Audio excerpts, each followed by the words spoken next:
മലയാളത്തിന്റെ lady super star Manju Warrier തമിഴകത്തും റാണിയായി മാറിക്കഴിഞ്ഞു. തുടക്കകാലത്ത് ചില തമിഴ് സിനിമകൾ നഷ്ടമായെങ്കിലും കാലം കാത്തുവെച്ച അംഗീകാരത്തോടു കൂടി മഞ്ജു ഇന്ന് തമിഴകത്തും ഏറ്റവും പ്രിയപ്പെട്ട നടിയായി മാറിയിരിക്കുകയാണ്. കഴിഞ്ഞ ദിവസം തമിഴ്നാട് സർക്കാരിന്റെ മികച്ച നടിക്കുള്ള പുരസ്കാരം അസുരൻ എന്ന ചിത്രത്തിന് പച്ചയമ്മാൾ എന്ന കഥാപാത്രത്തിന് മഞ്ജു വാര്യർ ഏറ്റുവാങ്ങിയിരുന്നു. ധനുഷ്, അജിത്ത്, വിജയ് സേതുപതി, രജനികാന്ത് തുടങ്ങിയ വമ്പൻ താരങ്ങൾക്കൊപ്പം അഭിനയിച്ച ചിത്രങ്ങളെല്ലാം മഞ്ജുവിന്റെ കരിയറിൽ മികച്ച നേട്ടങ്ങളാണ് സ്വന്തമാക്കിയത്. ധനുഷിന്റെ നായികയായ പച്ചയമ്മയാൾ എന്ന നാട്ടുംപുറത്തുകാരിയുടെ വേഷം മഞ്ജു അതിമനോഹരമായിട്ടാണ് അസുരൻ എന്ന ചിത്രത്തിൽ അവതരിപ്പിച്ചത്. എന്നാൽ തന്റെ നേട്ടത്തെക്കുറിച്ചും ജീവിതത്തെക്കുറിച്ചും മനസ്സ് തുറക്കുകയാണ് നടി.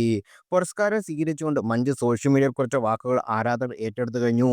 പല കാരണങ്ങൾക്ക് മുമ്പ് പല പ്രോജക്റ്റുകളും മിസ്സായി. പക്ഷേ അസുരനിലൂടെ ശരിയായ സമയത്ത് തന്നെ ഞാൻ തമിഴിലെത്തി.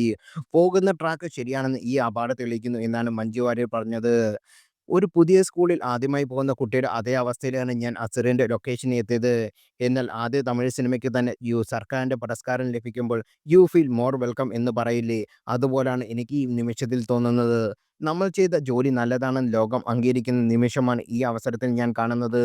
ചിത്രത്തിലേക്ക് തന്നെ ക്ഷണിച്ച ധനുഷ് സാറിനോട് ആദ്യം നന്ദി പറയുന്നു. ഞാൻ പോകുന്ന ട്രാക്ക് ശരിയാണ്. നല്ല സിനിമകൾ ചെയ്യാൻ സാധിച്ചു എന്നതിനെക്കുറിച്ച് ഞാൻ ഈ വേദിയിൽ ഇരിക്കുമ്പോൾ ആലോചിച്ചത്. എൻ്റെ സിനിമകളുടെ സംവിധായകർക്കൊപ്പം ആ വേദി പങ്കിടാൻ കഴിഞ്ഞതിൽ വലിയ സന്തോഷമുണ്ടെന്ന് മഞ്ജു വാര്യർ വ്യക്തമാക്കി.